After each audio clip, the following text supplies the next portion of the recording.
Dear friends, Queridos amigos, buenas tardes a todos o buenos días, dependiendo de dónde estén. En primer lugar, quisiera decir que espero que todos ustedes y sus seres queridos estén bien. Es un gran placer para mí darles la bienvenida a la segunda sesión sobre el sobre la economía global organizado por el Círculo de Empresarios y la Fundación Rafael del Pino. La Fundación está encantada de tener esta asociación con el Círculo de Empresarios, dos entidades compartiendo los objetivos comunes de difundir el conocimiento y fomentar el liderazgo y el espíritu empresarial en todo el mundo. Ayer tuvimos la oportunidad de disfrutar un debate sobre la recuperación de la economía mundial después de la pandemia y revisamos aspectos como las perspectivas de crecimiento de la economía mundial, la tensión proteccionista entre Estados Unidos y China, la desglobalización, etc. Hoy vamos a hablar sobre la Unión Europea en un mundo post-pandemia. Los temas que vamos a cubrir hoy son medidas de recuperación, el impacto de Brexit, el papel de la Unión Europea en el escenario geopolítico, la estrategia hacia Estados Unidos y China, la política de competencia y los defensores de Europa, cómo ponerse al día en la carrera tecnológica y también el papel de España en la Unión Europea. Y es un honor el tener con nosotros a algunos de los mejores expertos y economistas del mundo para compartir ideas y mejor entender la situación de la economía europea como una parte clave de la economía mundial. Me gustaría expresar la gratitud de la Fundación y el Círculo a Miriam González Durantes, Pedro Pasos Coelho, Emilio Lamo de Espinosa, Guntram Wolf y Eric Chane. Muchísimas gracias por estar ahí. Voy a presentarles brevemente. Miriam González Durantes tiene un título de Derecho de la Universidad de Valladolid y una especialización en Derecho Europeo del Bruges College.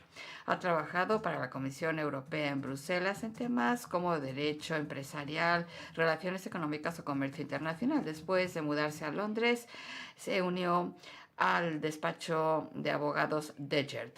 Ha colaborado con los medios españoles y británicos como comentarista. Se mudó a Palo Alto, California, con su familia en el 2018 y se hizo socia de Cohen & Grasser. Fundó y preside el Inspiring Girls Foundation. También ha escrito varios libros que hemos tenido el honor de presentar. El más reciente de sus libros lo presentamos aquí en la Fundación. Muchas gracias por estar ahí. Pedro Pasos Coelho es un economista por la Universidad de Louisiana de Lisboa. Fue miembro del Parlamento Europeo entre 1991 y 99, antes de pasarse al sector privado para ocupar varios puestos de responsabilidad en empresas hasta el 2010, al mismo tiempo que era profesor de económicas. Presidió el Partido Socialdemócrata Portugués entre 2010 y 2018. Fue nombrado primer ministro de Portugal en el 2011 y después de 4 años muy difíciles, de reformas muy poco populares, muy difíciles, en ese periodo ganó las elecciones en 2015, luego se retiró de la política y volvió a ser profesor de económicas. Bienvenido. Emilio Lamo de Espinosa tiene un doctorado en Derecho de la Universidad Complutense de Madrid y un doctorado de Sociología por la Universidad de California en Santa Bárbara. Miembro de la Academia Real de Ciencias Políticas y patrono asesor de varias fundaciones importantes, trabajó para el gobierno en los 80 en la reforma universitaria. Luego dirigió el Instituto Universitario Ortega y Gasset y el Instituto Real Elcano, que es el principal think tank de relaciones internacionales español, del cual es ahora mismo presidente. Guntram Wolf estudió económicas en universidades alemanas, franceses y americanas y tiene un doctorado en la Universidad de Bonn. Ha enseñado económicas en la Universidad de Pittsburgh y la Université Libre de Bruxelles. Ha trabajado para el Banco Central alemán en política fiscal y para la Comisión Europea en macroeconomía y reforma de la zona del euro. Ahora mismo es director de Bruegel, el prestigioso think tank europeo. Y finalmente Eric Cherney, que es ex profesor de matemáticas de la Universidad de Louis Pasteur y de la École Nationale de la Administración Économique. Y también es profesor en la Escuela de Administración en Francia. Ha trabajado también para el Instituto Nacional de Estadísticas y Estudios Económicos antes de unirse a Morgan Stanley en 1995, donde fue economista jefe para Europa. En el 2008 fue nombrado economista jefe de AXA hasta el 2017, cuando empezó su propio negocio de asesoría y se unió al Institut Montaigne como asesor económico. Muchísimas gracias a todos por estar ahí. En el contexto actual de crisis de la economía global y de la salud pública, nos enfrentamos a un mundo sin precedentes, con nuevos problemas, jugadores y desafíos. Entendemos claramente que habrá que reconsiderar estrategias y revisar las políticas. Es necesario. Los datos actuales y noticias invitan al pesimismo, por lo menos al corto plazo. El número de fallecimientos, el debilitamiento del PIB, el desempleo, las pérdidas de inversión, los déficits públicos, entre otras cosas, son parte de nuestras preocupaciones diarias. En este contexto, y espero que estén de acuerdo conmigo, debemos de ser optimistas y estar dispuestos a trabajar para el futuro. Vamos a empezar entonces hablando de este tema, la recuperación de la economía mundial después de la pandemia. Señora González, tenemos que hablar de más integración en Europa. La economía de la Unión Europea ha sido muy afectada por la pandemia. A pesar de algunas primeras reacciones nacionalistas de algunos Estados miembros, estamos encantados de ver cómo han acordado mostrar la solidaridad que es necesaria para desarrollar un paquete ambicioso de recuperación. ¿Esto nos puede animar a que haya una mayor integración en el futuro? Bueno, el acuerdo sobre la recuperación es una muy buena señal, pero no debemos de perder la perspectiva de lo que significa. Fue simplemente reunirse bajo circunstancias muy extremas en un momento de emergencia. Así que yo creo que será muy difícil extrapolar esa buena voluntad que hubo en ese momento en concreto de si hay un mayor deseo de mayor integración. Yo creo que cualquier intento mínimo de integrar son muy poco probables. ¿Y por qué son poco probables? Pues por tres cosas. Porque seguimos estando divididos. Hay una división ahí y tenemos que ser muy realistas en esa división norte-sur. Eso puede requerir un poquito un enfoque más maduro hacia el gasto público, para ser diplomática, por parte de algunos de nuestros expertos. Hay una división muy grande también en cuanto vemos las principales potencias en el mundo, desde luego en relación con China y Rusia, dependiendo de quién sea el ganador de las elecciones norteamericanas. También puede ser en relación con Estados Unidos si Trump sigue en el gobierno, que es muy poco probable, creo yo. Y también estamos divididos en términos de los valores, que para mí es la mayor preocupación. Y nos olvidamos que en relación con algunos países, sobre todo en Europa del Este, tenemos una brecha ahí que nos divide en términos de valores y visión democrática, etcétera. Así que en ese contexto va a ser muy difícil conseguir una mayor integración, y tampoco deberíamos de perder vista del hecho de que el nacionalismo no es una amenaza que haya desaparecido. Hemos visto un pequeño cambio, sobre todo en Alemania y en países como Italia, pero Eric sabrá mucho más sobre esto que yo, y desde luego en Francia sigue siendo una preocupación. Y ya veremos qué pasa en las próximas elecciones francesas van a ser muy importantes para el futuro de la Unión. Y también la amenaza del nacionalismo no está sustituyendo Europa por nacionalismo europeo. Una de las últimas tendencias que hemos visto, por ejemplo, lo que ha pasado en el Consejo Europeo, donde se habla más de productos europeos, Europa viene primero, lo que estamos viendo en el mundo digital sobre soberanía de datos en Europa y aún algunas de las decisiones en el campo de la competencia, defendiendo algunos monopolios una vez más. Esta es un área que tenemos que vigilar muy de cerca. Pero en resumen, no creo que vayamos a ver más integración en Europa. Creo que estamos en modo de supervivencia y defensivo. Y tenemos que ser muy realistas de dónde estamos si queremos seguir consiguiendo más progreso en ese sentido. Bien, quizás Pedro Pasos Coelho. El paquete de recuperación de la Unión Europea es ambicioso, pero no todos los Estados miembros están en la misma posición como para aprovechar esos fondos. Las composiciones de los PIB son distintos y también la capacidad de invertir con espacios fiscales diversos y diferentes normas estatales. La recuperación se va a producir a diferentes velocidades y seguramente podremos salir de esta crisis con menos competencia justa en nuestro mercado interno. ¿Este legado de la crisis cree que usted es un gran peligro? Bueno,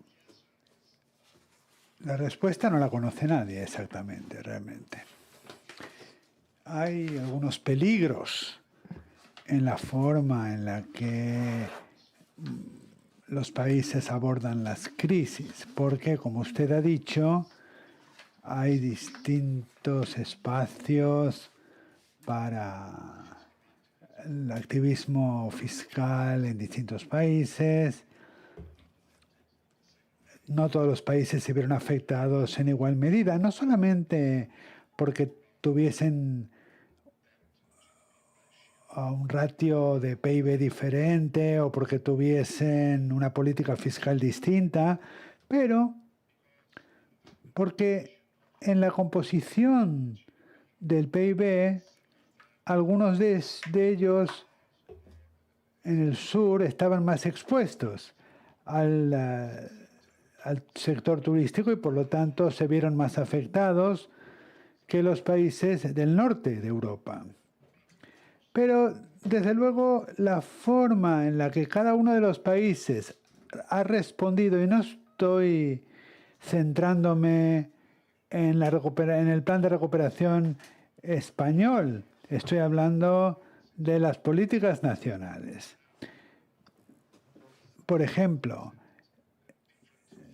se han presentado distintas respuestas fiscales y nadie realmente puede rivalizar con Alemania porque ellos por sí mismos gastaron casi un 50% en las ayudas públicas dentro de la Unión Europea. Por lo tanto, probablemente al final y al cabo, el mercado interno de la Unión Europea será más alemán que francés o español, etcétera. Probablemente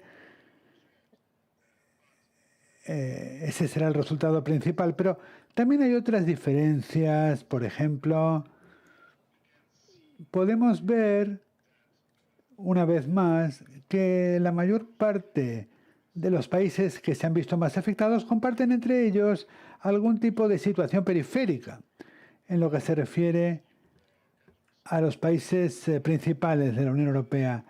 Y después de 30 años de experiencia comunitaria, la divergencia ahora es más visible que hace 30 años. Los países tenían un pasado común en el sistema monetario europeo, pero no se han aprovechado de igual forma de la experiencia con el euro, por ejemplo.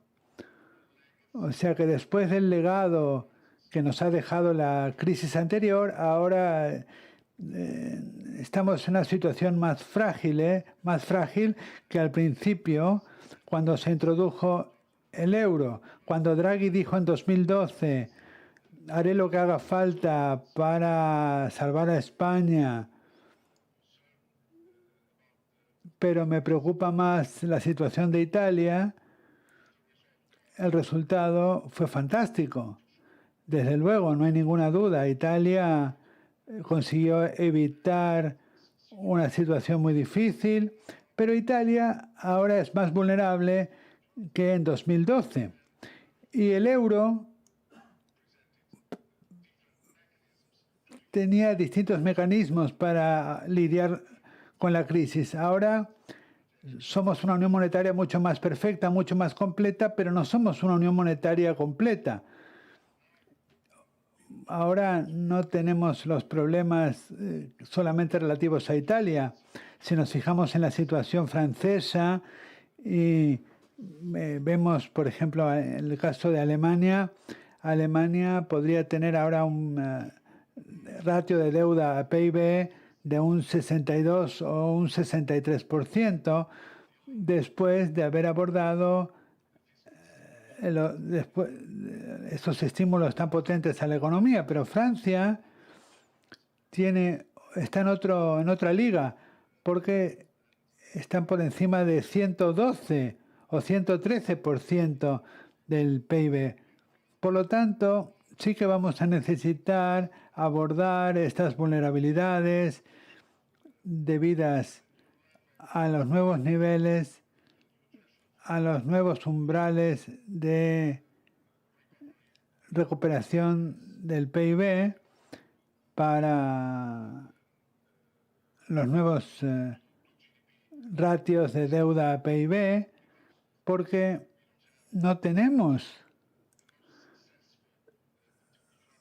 una integración económica perfecta en este momento entre el norte y el sur de Europa, porque el significado de una unión monetaria completa para mucha gente pues significa crear una unión fiscal y quizás tener un gobierno en común para gestionar esta política.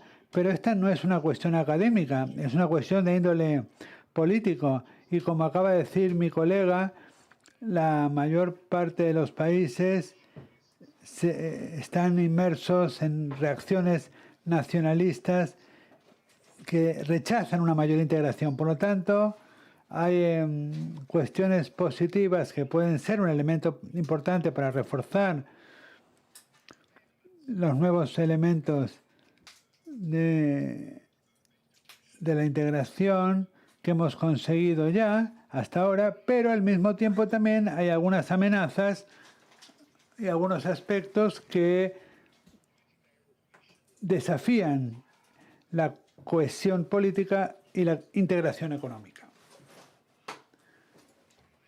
Bueno, entonces tenemos integración con el nacionalismo, siempre están por ahí al acecho, la necesidad de abordar ciertas vulnerabilidades y una cierta interdependencia.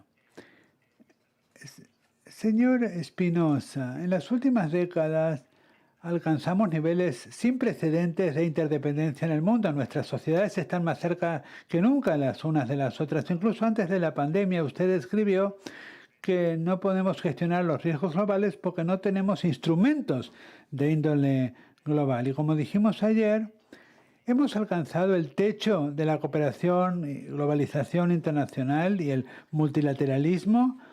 El legado de esta crisis irá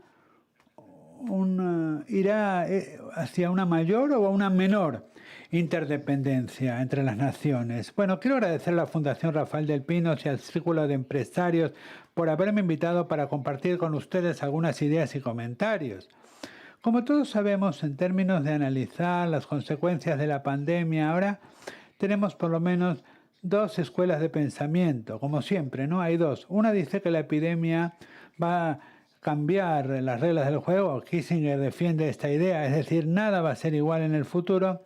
Y otra escuela que para mí es más creíble, sostenida por Richard Haas, sostiene que la pandemia será más un acelerador de las tendencias anteriores. Y para mí esta es una teoría más plausible.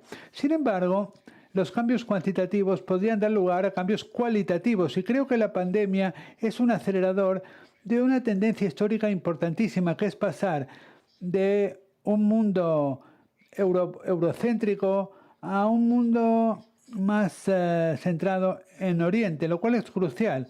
Como sabemos, Asia representa un 60% de la población mundial, nosotros un 7 o 8% en Latinoamérica. Si consideramos Latinoamérica parte de Occidente, que también es un tema controvertido, representaría otro 7%, luego está Estados Unidos, pero vamos, ellos representan un 60%.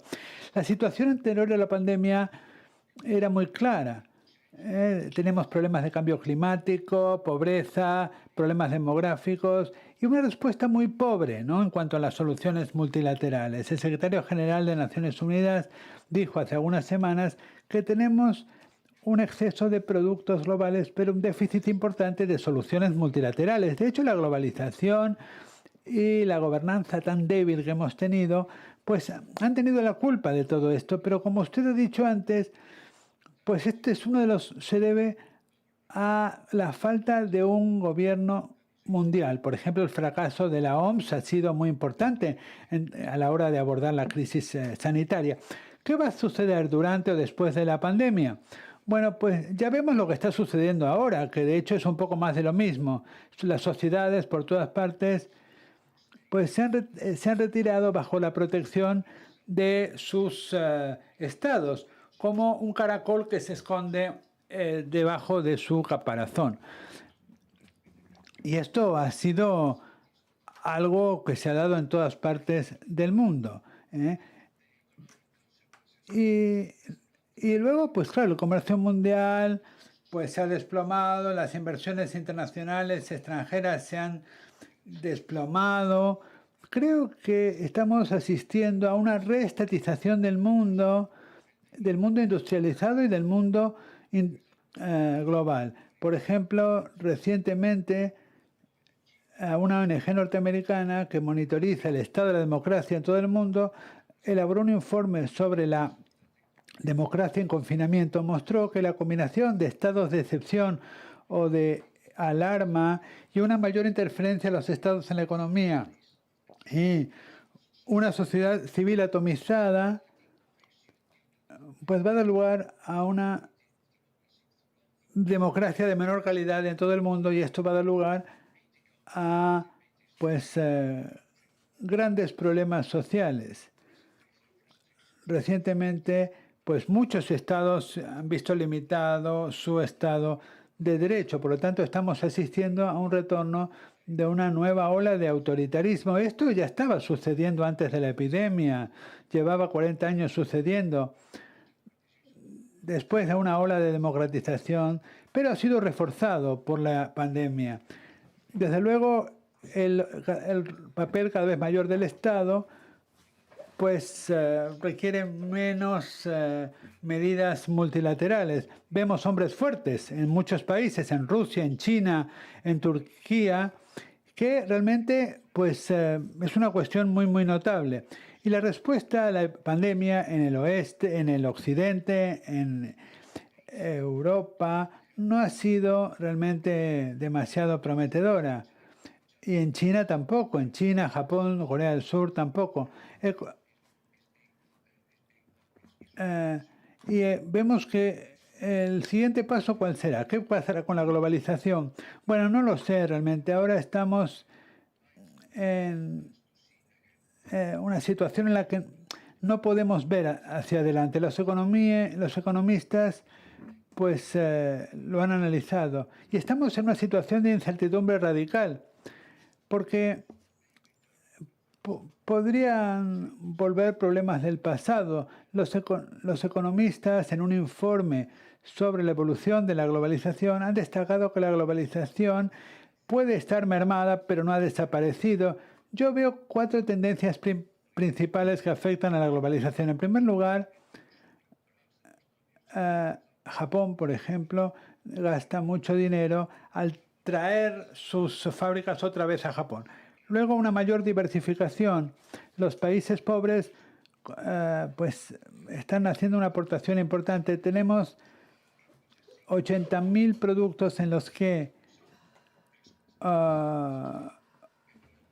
uno o dos países representan la mayor parte y esto no es sostenible. Y luego globalización, la producción de productos globales, creando un factor de atracción para nuevas industrias y servicios. Y por último, la digitalización y el trabajo remoto va a crear una nueva situación en materia de servicios y bienes intangibles que beneficiará a países como la India en perjuicio de las fábricas tradicionales como China. Pero quiero incidir en esta idea de la incertidumbre radical. No descartaría que la globalización antigua pueda recuperarse rápidamente. No lo sabemos. Gracias. Muchas gracias por esta descripción de la situación. Y está este elemento de falta de gobernanza a nivel global. Analicemos el concepto de la Unión Europea, porque la Unión Europea, su concepto refuerza la solidaridad, pero estamos avanzando hacia otro tipo de desafíos. ¿Cuáles serían estos desafíos que se avecinan a nosotros? Creo que ha muteado su teléfono.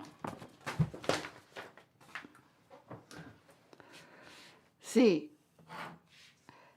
Bien, muchísimas gracias por invitarme. Es un placer y un honor.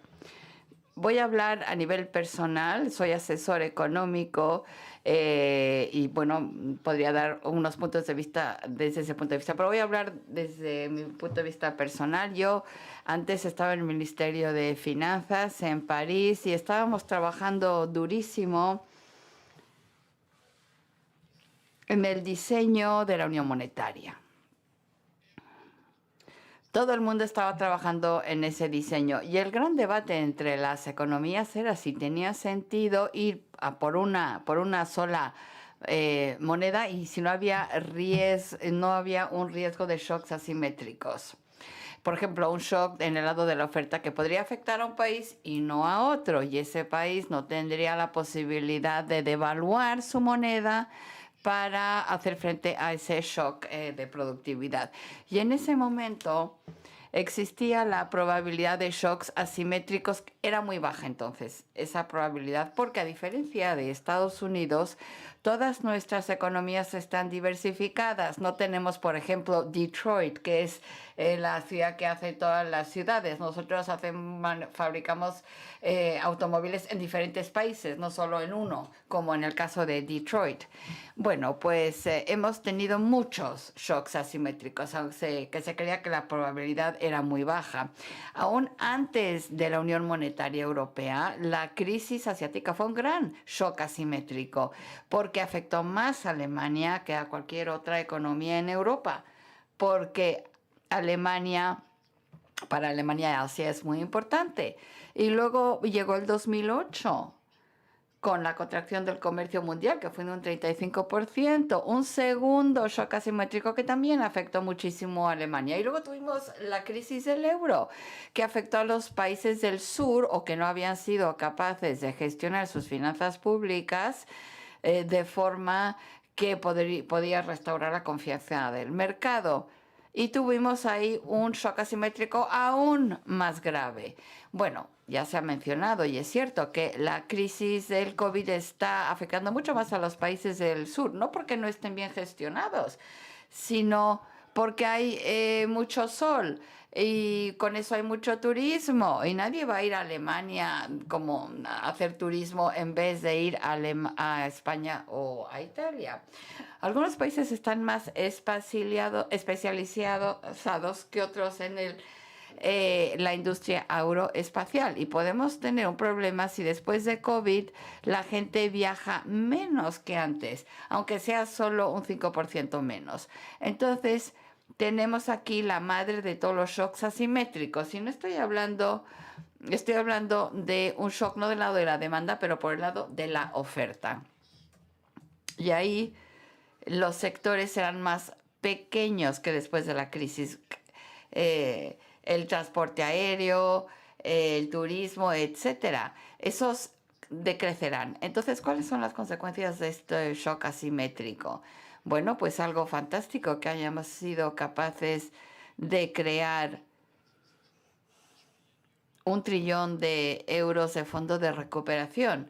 Bueno, eso es fantástico, pero habrán notado que eso se hizo dentro del marco fiscal multianual de la Unión Europea, lo que significa que algunos países se van a beneficiar más que otros, pero todo ese dinero habrá que devolverlo en un periodo de 15 a 20 años.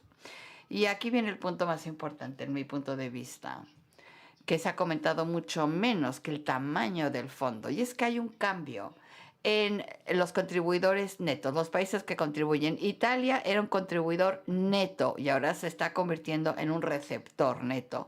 España era un país receptor y lo será aún más. Francia era un contribuidor, sigue siéndolo, pero mucho menos que antes. Y por supuesto, Alemania, que era un contribuidor neto, ahora será un contribuidor neto mucho mayor. Así que ahí estamos. Tenemos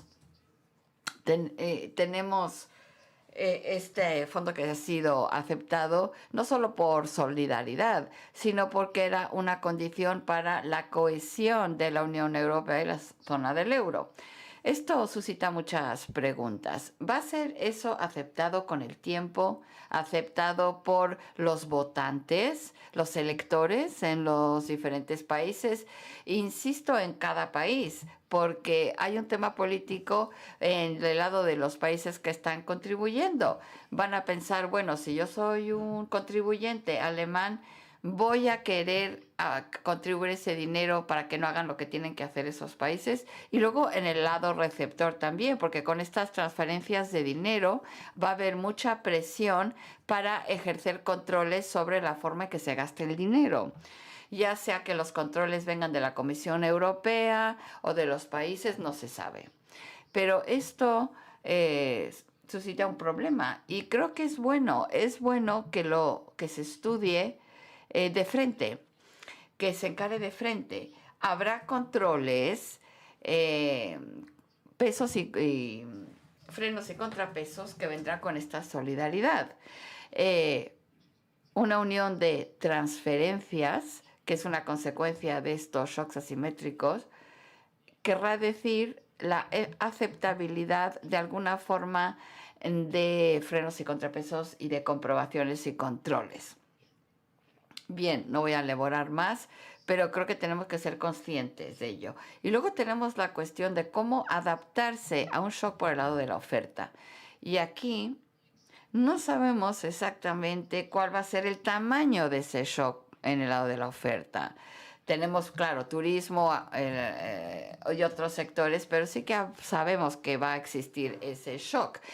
Y independientemente de las transferencias está la cuestión de la flexibilidad que tiene cada economía para adaptarse a este shock asimétrico. Tomemos el ejemplo de la crisis de la zona del euro. Algunos países que tenían problemas, y España era uno de ellos, lo hizo mucho mejor que otros.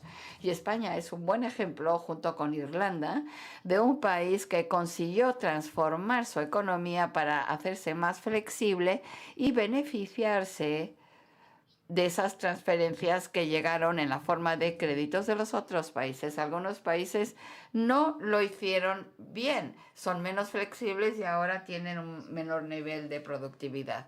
Así que esta cuestión va a ser crucial, que el nivel de flexibilidad le permitirá a los países hacer frente a los shocks asimétricos. Un área donde es urgente progresar es tener una integración más profunda en lo que se refiere a la unión de capitales. Estoy hablando de los mercados de capitales. Si hay un shock asimétrico, habrá sectores que se van a beneficiar y habrá otros sectores que van a disminuir con el tiempo. Así que no solamente necesitamos adaptar la fuerza laboral, sino una reasignación de financiación, y para eso necesitamos una unión bancaria. Necesitamos que los países acepten lo que llamamos transferencias de propiedad. Y tenemos que dar más pasos en la unión bancaria y el proceso de resolución de los bancos será importantísimo después de la crisis del COVID, que va a dejar a los bancos el peor estado, puesto que han prestado a empresas que van a quebrar. Así que son grandes desafíos, pero también grandes oportunidades de forma inteligente, entrar más en profundidad en la integración europea, aunque sea en la forma de una unión de transferencias. Muy bien, muchas gracias. Muy interesante el tema de la unión de transferencia cuando hablamos de la naturaleza de la Unión Europea. Volveremos sobre estas cuestiones de solidaridad, etcétera, al final de la sesión. Bienvenido, profesor Wolf. Hemos tenido un problema técnico y no se pudo usted conectar al principio de la sesión. Así que tenemos una pregunta ahora para usted sobre la digitalización y disrupción tecnológica. Estados Unidos y China están compitiendo por el liderazgo del mundo en la tecnología, mientras que la Unión Europea está un poquito rezagada. Pero en Europa somos líderes en políticas de cambio climático, de digitalización. Estos son dos sectores que son importantísimos para nuestro futuro. Seguiremos siendo líderes en cambio climático al mismo tiempo que nos ponemos al día en tecnología. ¿Qué piensa usted? En primer lugar, muchísimas gracias una vez más por esta invitación. Sí, tuve algunos problemas técnicos al principio, pero es un gran placer el poder estar finalmente con ustedes y hablarles sobre estos temas tan importantes. Yo pensaba que, bueno, creo que tengo que hacer 3 breves observaciones. La primera tiene que ver con la pandemia y dónde estamos ahora mismo. La segunda es sobre el Fondo de Recuperación Europeo. Y el tercer comentario es sobre la cuestión que acaba usted de suscitar, la digitalización y el Green Deal, porque todos ellos, bueno, y claro, cómo todo esto interactúa con las elecciones norteamericanas. Así que voy a ser muy breve en los primeros 2 puntos, porque estoy seguro que ya han cubierto parte de este tema y me voy a centrar más en el tercer tema. Pero bien, brevemente sobre las primeras 2 cuestiones. Yo creo que ese es un momento importantísimo en la pandemia, donde todos tenemos que pensar con mucho cuidado y mucha profundidad, porque estamos entrando en la segunda ola de un confinamiento. Y si seguimos con la estrategia actual, vamos a tener una recesión en forma de W, una política de stop and go, donde paramos la economía, confinamos y luego la volvemos a iniciar y luego volvemos al confinamiento, porque siempre hay una esperanza de que se haya contenido el virus, y si abrimos demasiado pronto y demasiado tiempo, se disemina el virus. Y las empresas, claro, en esta situación no van a consumir y no van a invertir. Así que hay un riesgo muy real de que esto traiga un daño gravísimo y muy duradero a la economía. Y no podemos estar, bueno, esperando que llegue la vacuna pensando que lo va a resolver todo. La vacuna va a llevar su tiempo, y si no tenemos suerte, la vacuna quizás ni siquiera sea lo suficientemente buena como para superar la situación.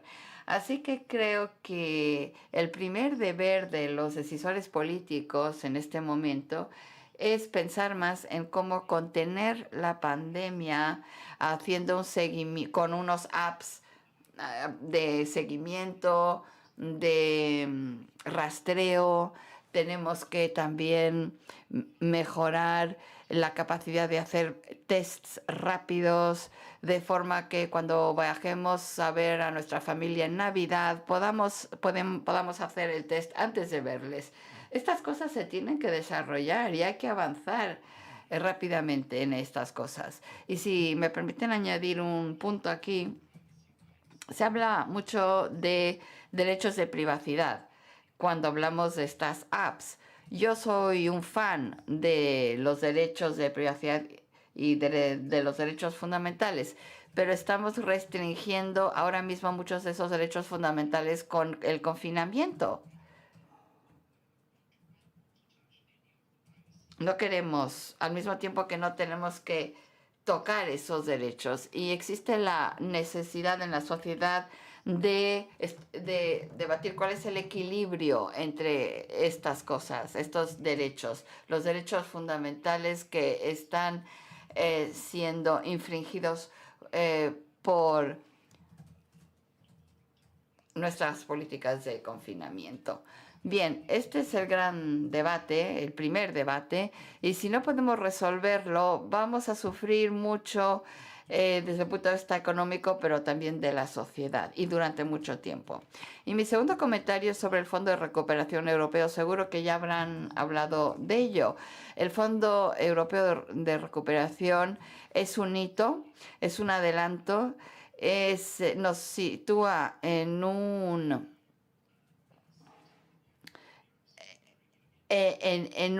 contexto distinto de la unión monetaria. Si queremos que sea algo más que algo puntual, sino que algo que cambie de estructuralmente la forma en que funciona la unión monetaria, si queremos reutilizarlo cuando haya una segunda crisis, tendremos que conseguir que los mecanismos de gobernanza sean los debidos.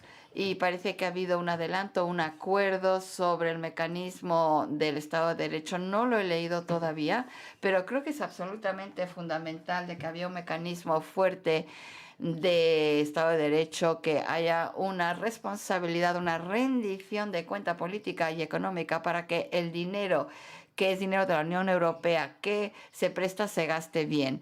Si se ve en la narrativa que ese dinero no está bien gastado, que se está desperdiciando, tirando ese dinero, el apoyo político para repetir esto en el futuro va a ser pequeñísimo. Así que hay que pensar en una buena gobernanza y que se esté gastando bien el dinero. Es absolutamente crucial y fundamental. Y ahora me gustaría pasar rápidamente al tercer punto, que es el que tú planteaste, que realmente tiene que ver con Europa, que está entre Estados Unidos y China, y el papel de la tecnología y las energías verdes. Y a mí realmente lo que me pregunto es por qué España ha cambiado su postura en cuanto al Fondo de Recuperación. Bueno, me parece que hubo tres razones, pero la principal tiene que ver con el medio ambiente. Y la segunda quizás es que la pandemia era una situación realmente dramática y sin precedentes, y la tercera fue la decisión del Tribunal Constitucional alemán sobre el programa de flexibilización cuantitativa del Banco Central Europeo. Estas tres cuestiones hicieron que los políticos en Berlín cambiaran su política en cuanto a recuperación, en cuanto al fondo de recuperación comunitario. Y en la escena internacional, como hemos dicho muchos de nosotros, por un lado tenemos que tener en cuenta China, pero por otro lado también los Estados Unidos. Y creo que quiero poner de manifiesto una cosa importante y una enseñanza, ¿no?, que creo que yo aprendí o he aprendido de las elecciones norteamericanas, que estamos siguiendo con tanta atención estos días. Incluso ahora que parece que Biden va a convertirse en presidente, o por lo menos que ha ganado la mayoría de los votos, habrá que ver si se convierte en presidente o no, pero la enseñanza es que Estados Unidos es un país muy, muy dividido. Y esto no solo significa que mira hacia adentro, porque podría estar mirando hacia adentro y resolver sus problemas, pero también quiere decir que no podemos fiarnos de Estados Unidos como un socio fiable, porque dentro de 4 años quizás gane las elecciones otro presidente populista. Por lo tanto, esta idea de que simplemente porque Biden sea moderado y haya ganado las elecciones podamos volver aquella época del entendimiento transatlántico, pues yo creo que la cosa es que Estados Unidos no es el país que pensábamos que era, y tampoco ha habido una victoria aplastante de Biden, ha sido prácticamente un 50-50, por lo tanto, a mí me preocupa bastante la situación de Estados Unidos y la estabilidad de Estados Unidos y la fiabilidad de Estados Unidos a largo plazo y como socio a largo plazo. Y esto realmente tiene implicaciones importantísimas para básicamente muchas cosas. Tiene implicaciones para el comercio, pero también tiene implicaciones para la tecnología y a las políticas verdes. Por lo tanto, hablemos un minuto de la tecnología y del espacio verde. Yo creo que en cuanto a la tecnología, el presidente Biden, igual que Trump, va a seguir con esta guerra comercial con China. Eso no va a cambiar. Por lo tanto, la brecha en la tecnología digital y el intento de ganar la batalla tecnológica va a continuar, y esto tendrá consecuencias tremendas para las empresas europeas, porque las empresas europeas están a ambos lados, han invertido a ambos lados y dependen de las cadenas de valor tecnológicas tanto procedentes de China como de Estados Unidos. Por lo tanto, el pensamiento verde y cómo podemos conseguir soberanía tecnológica, pues la cosa realmente adquiere una gran importancia. Por lo tanto, este espacio es uno de los más interesantes y más importantes que debemos observar en los próximos 2 o 3 años. Y también estoy trabajando en un documento que todavía no he acabado, por lo tanto no puedo decir mucho sobre él, pero realmente es un tema muy, muy crucial. Luego también está el tema del Pacto Verde. El Pacto Verde es una iniciativa comunitaria muy importante, pero es una iniciativa que tiene implicaciones para la política internacional. Tiene implicaciones para nuestra relación con China, nuestra relación con Estados Unidos y nuestra relación con nuestros vecinos. Y cuando hablamos de Estados Unidos, como he dicho, de las elecciones norteamericanas, yo hubiera esperado una victoria más aplastante de Biden también en el Congreso, porque esta victoria hubiera permitido avanzar con un pacto verde junto con Estados Unidos y acordar conjuntamente sobre el tema de los ajustes de carbono, que es algo crucial para evitar la fuga de productos intensivos en carbono fuera de la Unión Europea.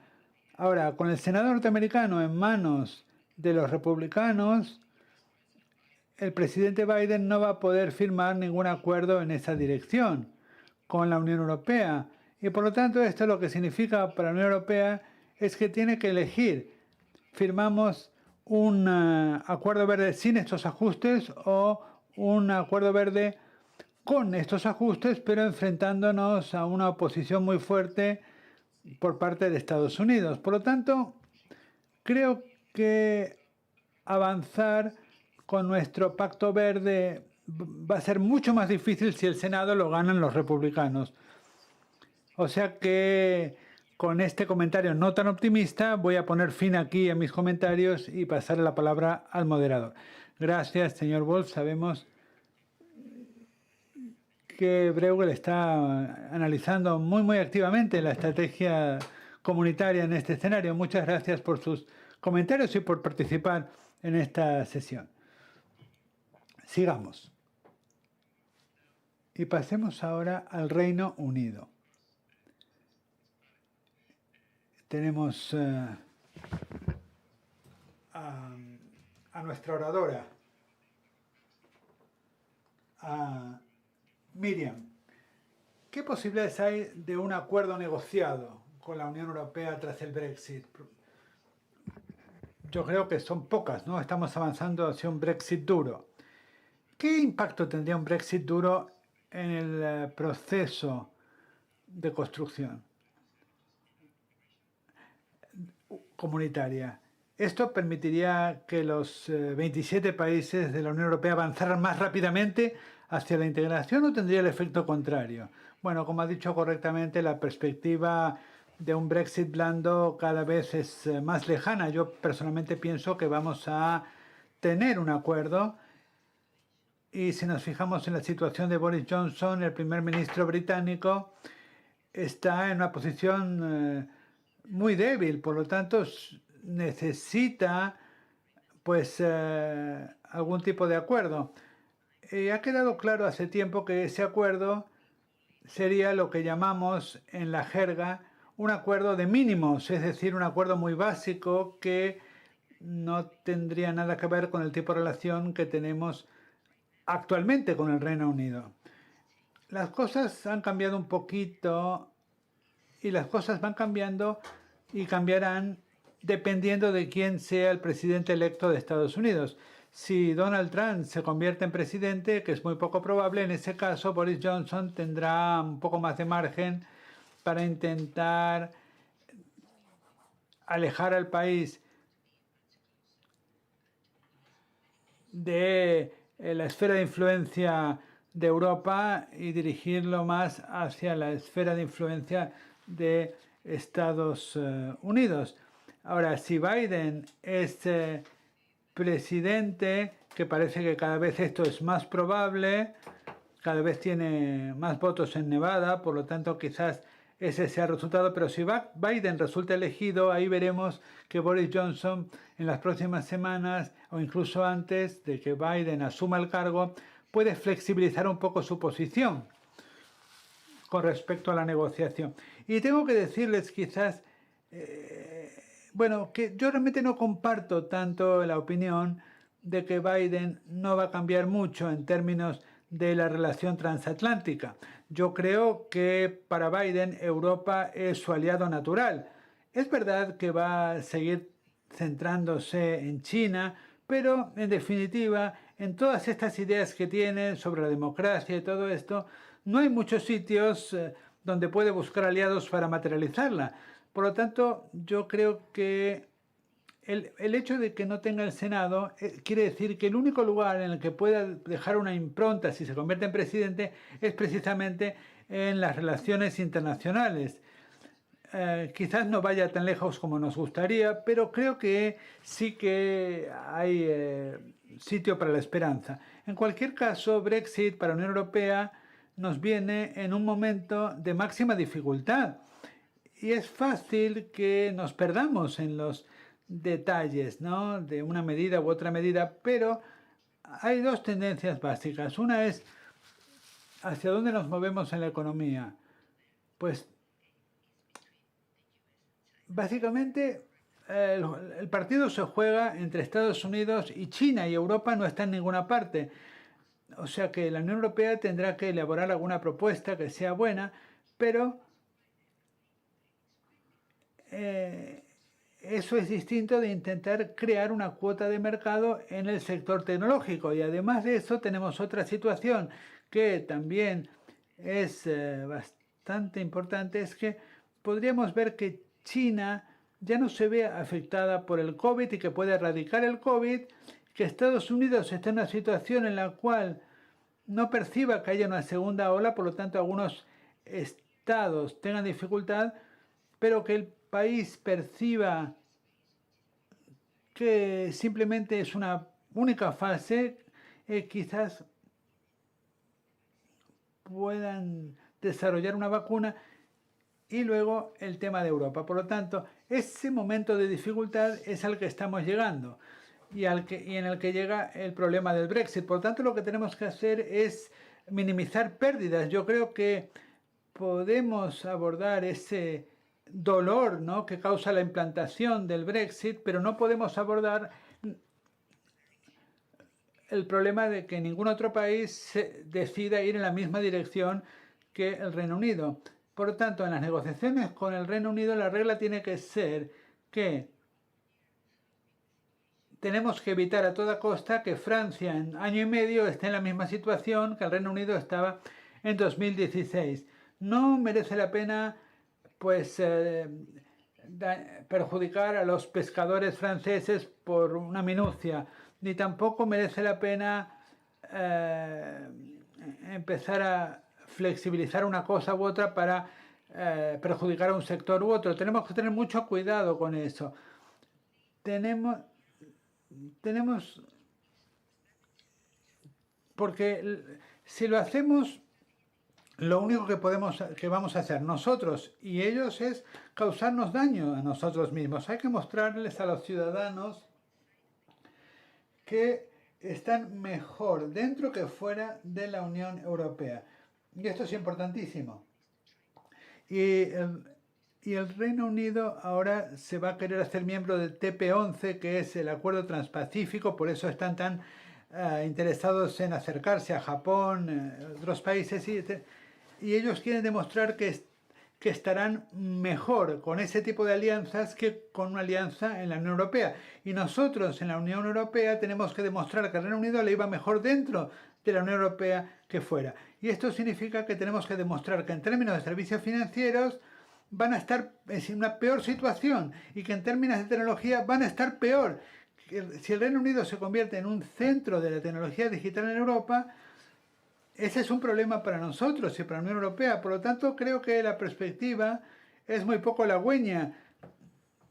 Y me gustaría haber terminado con una perspectiva un poco más positiva. Voy a decir lo siguiente. Creo que tenemos que ver lo que pasa en el Reino Unido como una cuestión generacional, ¿no? Especialmente teniendo en cuenta lo que está sucediendo en Escocia, que es una gran patata caliente. Y hay que preparar el terreno para esa discusión generacional. Y eso es algo que la Unión Europea tiene que hacer. Tenemos que ser duros con el gobierno, pero blandos con la gente. Sí, tenemos que trabajar duro para reforzar la narrativa del proceso de integración europeo. Y hay muchísimos obstáculos en el camino. Primer ministro Pastos, reconsiderando todo, el ámbito y profundidad de esta crisis nos va a hacer reconsiderarlo casi todo. El crecimiento, el pacto de crecimiento y estabilidad de la Unión Europea se está reconsiderando. También vemos importantes cambios en la política monetaria de Estados Unidos. Y es muy probable que la Unión Europea introduzca también cambios en su política monetaria. Va a haber muchos cambios.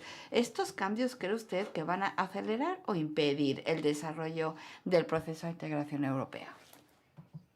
Bueno, como dije antes, no creo que sea el resultado más probable el esperar una mayor integración en este momento. Pero si podemos por lo menos consolidar el proceso de integración, eso ya sería algo muy positivo.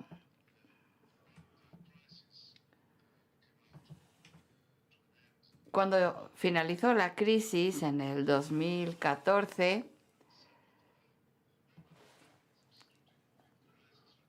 no teníamos los mecanismos permanentes para hacer frente a una crisis en la unión monetaria. Sigue habiendo falta de estos mecanismos. No hay un proceso completo en la unión, de la unión bancaria, pero casi. Nos va a llevar más tiempo, más años, el conseguir una unión financiera entre los países europeos. Pero creo que debemos de ser optimistas en cuanto a este tipo de objetivos. Pero no creo que, por ejemplo, el nuevo mecanismo de resiliencia pueda transformarse en uno permanente. No es probable de que lleguemos a ello. debo decir que la división entre el norte y el sur y los países centrales y periféricos no, no ha cambiado en cada crisis. Esa división se ha hecho más profunda en cada crisis. Ahora tenemos más diferencias y divergencias que antes. El profesor Cheney decía que quizás podamos tener una unión de transferencias con los nuevos mecanismos. Pero no debemos de olvidar que el marco financiero representa el 1% del PIB europeo. Así que no es una transferencia permanente, o sea, una unión de transferencia permanente. Y el nuevo mecanismo para que sea permanente y para que represente una respuesta centralizada fiscal como respuesta a los shocks asimétricos por el lado de la oferta es muy poco probable, porque la solución financiera para un mecanismo permanente querría decir que serían necesarios más transferencias en el futuro. Después de Brexit no es probable que la mayoría de los países estén de acuerdo con ello. Así que, ¿qué podemos esperar?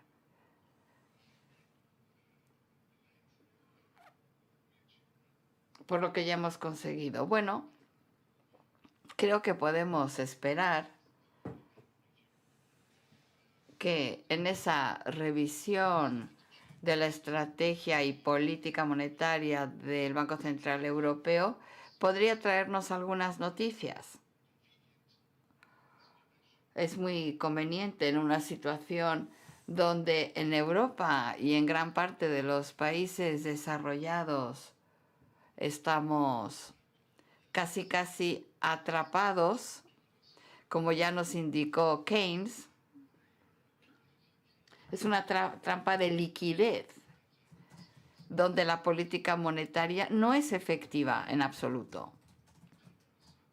La política monetaria, por la flexibilización cuantitativa, es importante mantener la solvencia de los países endeudados, pero no está funcionando para estimular la demanda agregada. Entonces es importante conseguir más eficiencia para este tipo de políticas. Hay varias formas de hacerlo y combinar esto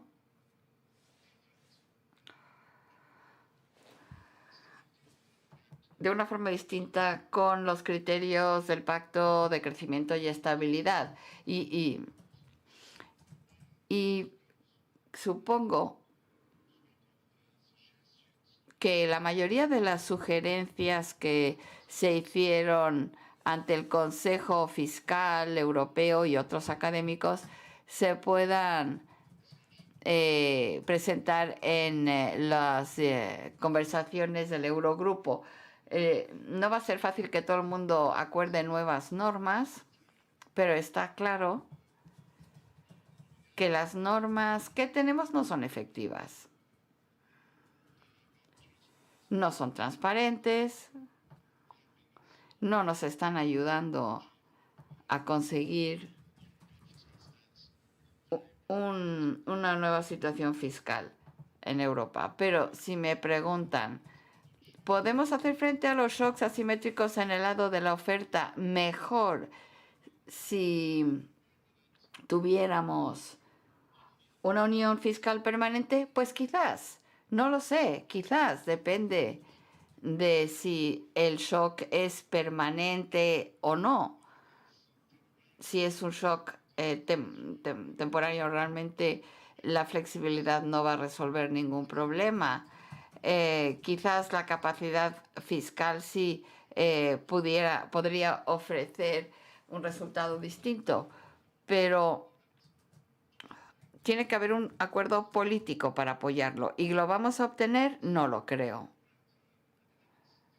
Cuando los académicos debaten este tipo de soluciones en términos teóricos, claro, siempre podemos encontrar las mejores respuestas, pero la mejor respuesta, la respuesta óptima, tiene que verse acompañada por la posibilidad o el apoyo político a esa solución.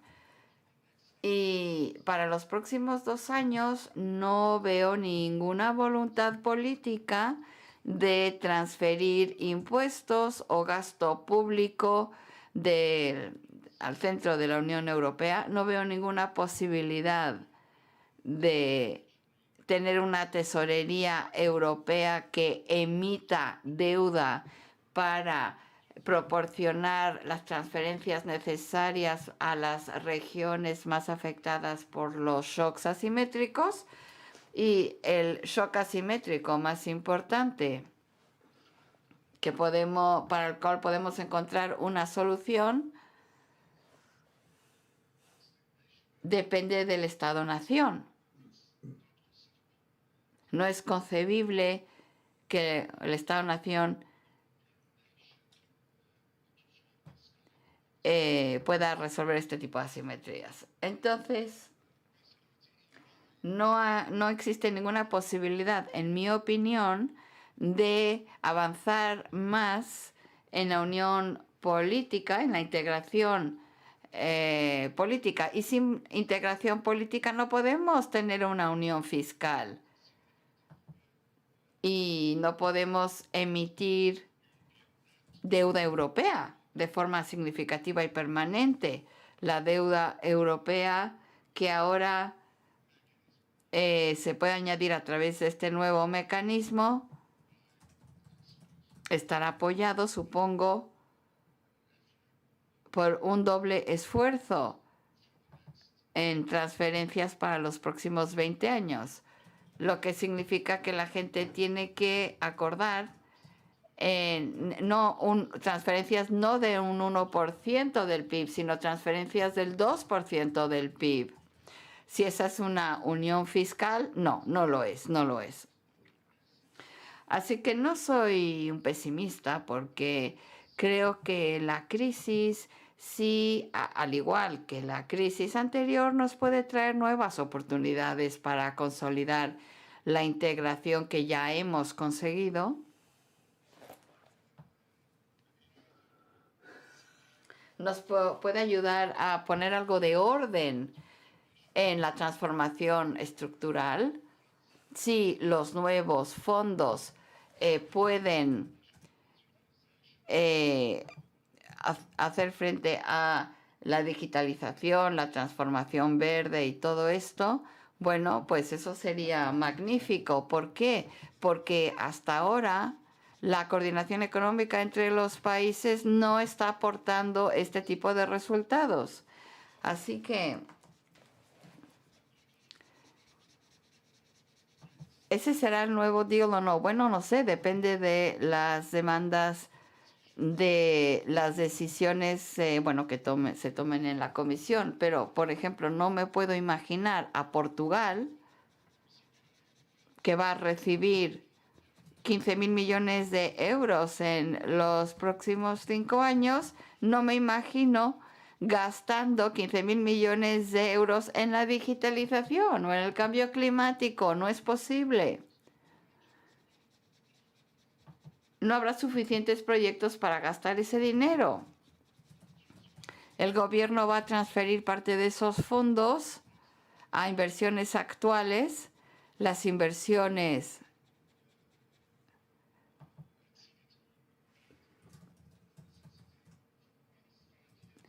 que no se han hecho en los últimos 5 años.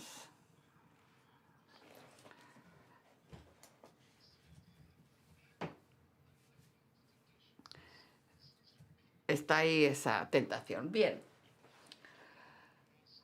A fin de cuentas, tenemos que ser realistas. Yo no esperaría una mayor integración, pero sí esperaría más resiliencia entre los países después del shock de la pandemia. Y así lo espero porque el señor Trump o el señor Biden van a centrarse en Asia y en China.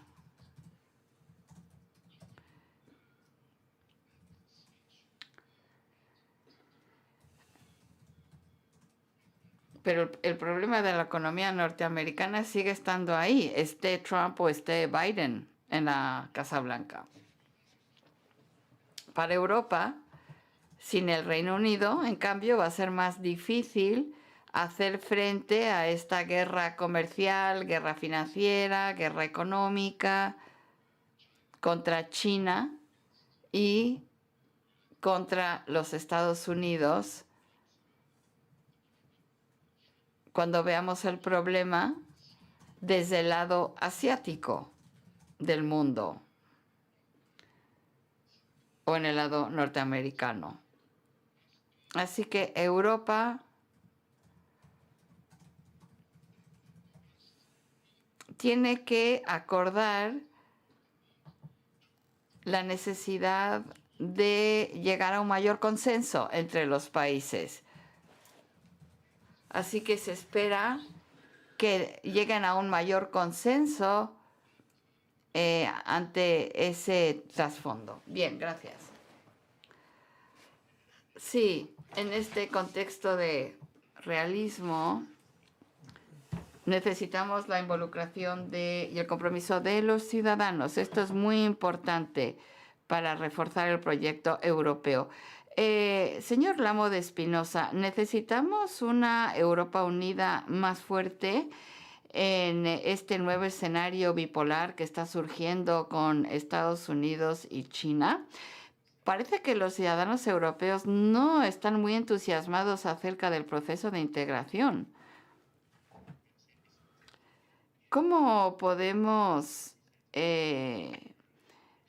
comprometerles, sobre todo las generaciones más jóvenes? ¿Cómo se pueden comprometer en ese proyecto europeo? Tiene el micrófono apagado, profesor.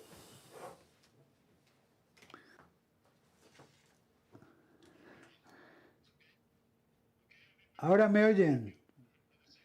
No, decía que como nos estamos quedando sin tiempo y me tengo que marchar ya mismo, no tengo más remedio que ser breve. Me voy a saltar algunos comentarios que me hubiera gustado formular en cuanto a qué podríamos hacer con una Europa más unida. Simplemente quiero comentar que siempre hablamos de estar atrapados entre China y Estados Unidos. Pero, como os he dicho antes, no nos podemos fiar realmente de la seguridad que nos había ofrecido Estados Unidos antaño. Entonces, ¿qué alternativas tenemos? Bueno, realmente estamos atrapados en una situación bastante incómoda. Y esto es muy importante en cuanto a la autonomía estratégica de la Unión Europea. Y en cuanto a los jóvenes y cómo animar su participación y su creencia en la Unión Europea, siempre digo que Jean Monnet un día dijo en una charla que dio en la Sorbona que si hubiera tenido que empezar otra vez a producir la Unión Europea, empezaría con educación y cultura y no con la economía. Es importante este comentario porque si él hubiera empezado con cultura y educación y no con la economía, la Unión Europea probablemente nunca hubiera existido, porque se construyó sobre la base de intereses y no sobre la base de la generosidad. La economía tira de la política y la política tira de educación y de cultura. Y esto ha funcionado durante bastante tiempo, pero ahora hemos llegado a una fase en la que ya no funciona. Si tenemos una moneda única, nos hace falta un presupuesto único, una política fiscal única, algo que actualmente parece imposible en una sociedad dividida en más de 20 naciones. Los alemanes, y la decisión que tomó el Tribunal Supremo, ha sido muy importante y demuestra que el pueblo alemán no se sometería a ciertas normas impuestas desde Bruselas. O sea que el tema de desarrollar una cultura europea es algo muy urgente, pero ¿cómo hacerlo? No es fácil. Quiero mencionar algunas herramientas que sí que se podrían utilizar para ese propósito tan importante. En primer lugar, la educación. Los programas Erasmus han hecho más para crear un espíritu europeo que cualquier otro programa. Tenemos que ser capaces de producir en este contexto una historia de Europa. La historia de Europa debería convertirse en una asignatura en la escuela secundaria. Es increíble. Recuerdo la última vez que fui a Estados Unidos, la gente me preguntaba si era europeo, no si era francés, español o italiano. Por lo tanto, ellos nos ven como europeos. La identidad europea se percibe en el extranjero, pero por desgracia no se percibe dentro del continente. La segunda herramienta, evidentemente, haría falta un mercado laboral europeo. El movimiento de trabajadores, especialmente los del sector servicios, debería alentarse. El mercado único deja mucho que desear y es muy vulnerable a todo tipo de shocks asimétricos. Tenemos que producir un mercado laboral mucho más fuerte en toda Europa y esta sería la herramienta más eficaz. Luego, en tercer lugar, la política. Elecciones europeas deberían ser totalmente europeas y no nacionales, con listas paneuropeas, eligiendo también a los comisarios, alguien que represente a Europa en su conjunto. Y probablemente la cuarta herramienta, y esta es mucho más complicada, sería la comunicación. Los medios, una televisión europea, una agencia de noticias, poder crear un espacio público europeo, un ágora, para enfrentarse a las narrativas eurófobas y populistas. Estoy seguro de que habría otros instrumentos, pero estos son los 3 o 4 más importantes que se me ocurren para este debate. Gracias. Nos quedan 2 minutos, pero bueno, me voy a permitir formular la última pregunta.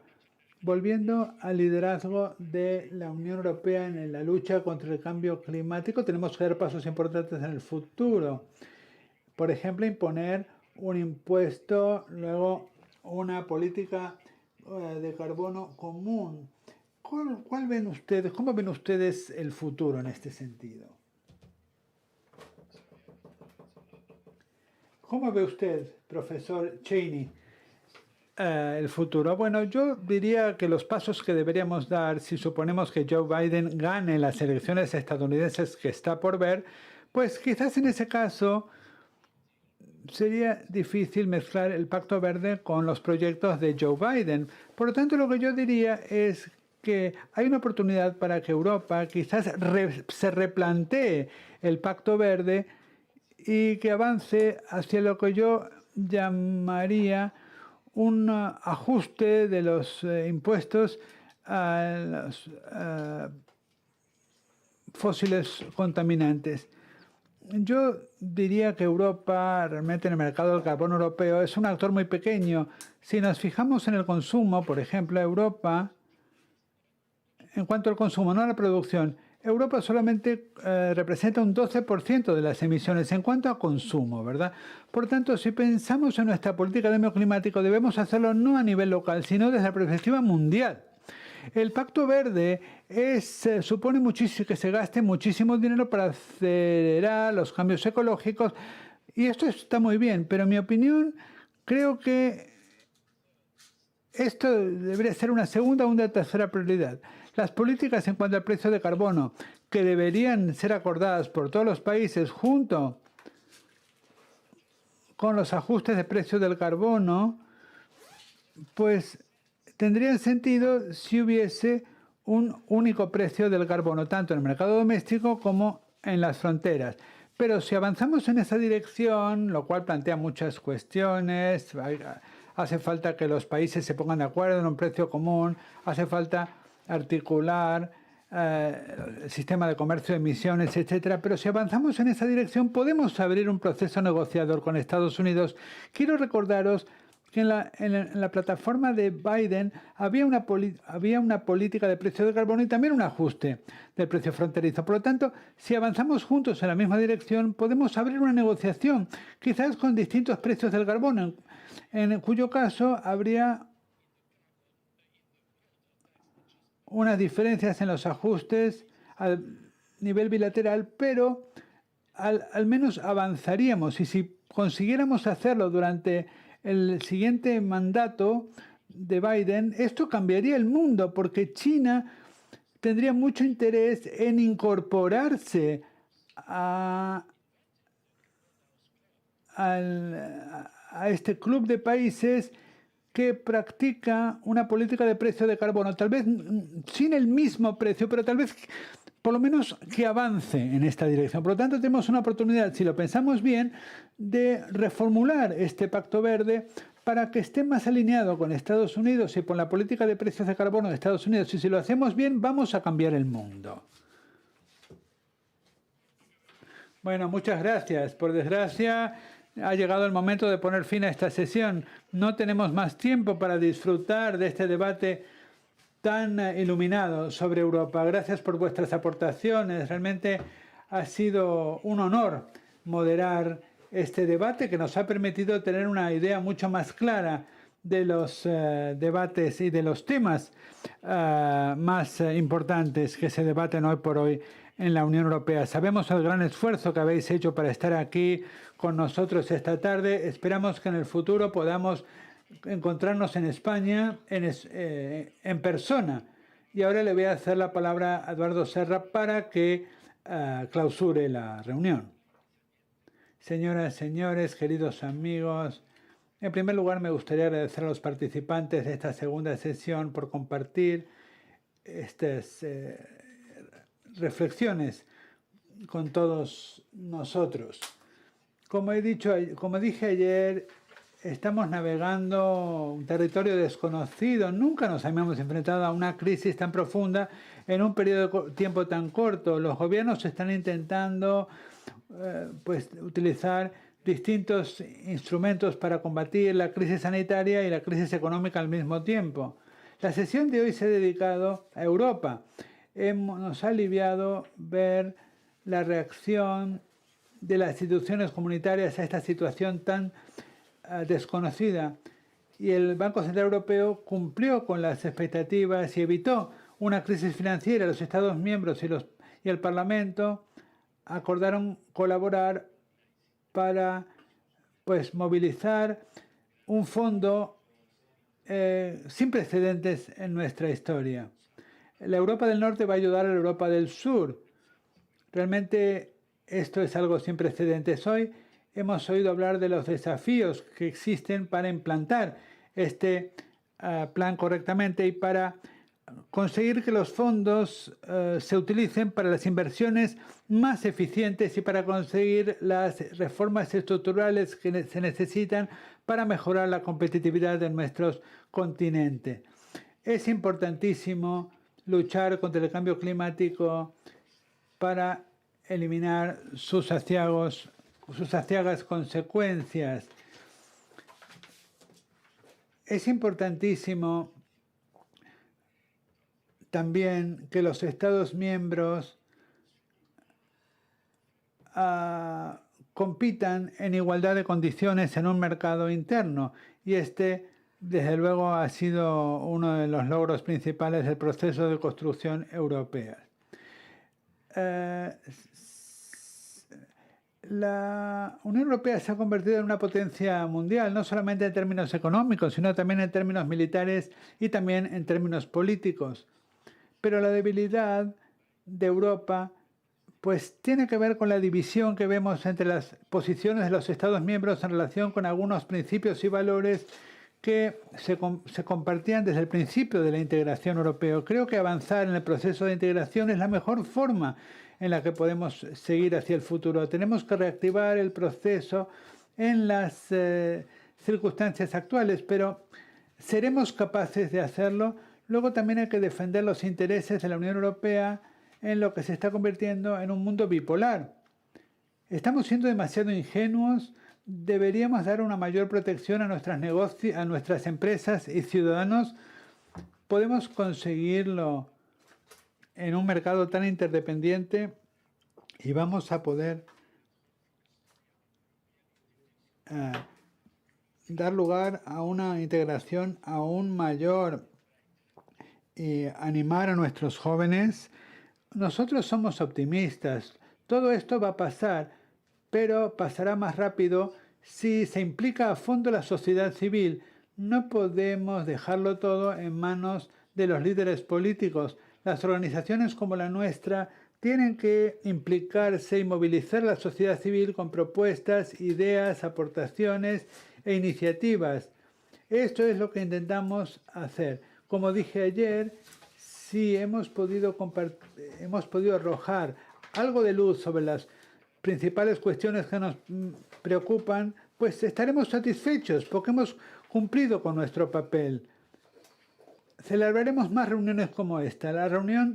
La Fundación Rafael del Pino va a celebrar la segunda edición de este foro el año próximo. Esperamos poder dar la bienvenida a nuestros oradores en Madrid en esa ocasión. Eso significará que el virus ha sido derrotado. No quiero terminar estas palabras sin agradecer nuevamente a nuestros oradores, a los miembros del Consejo Asesor que yo presido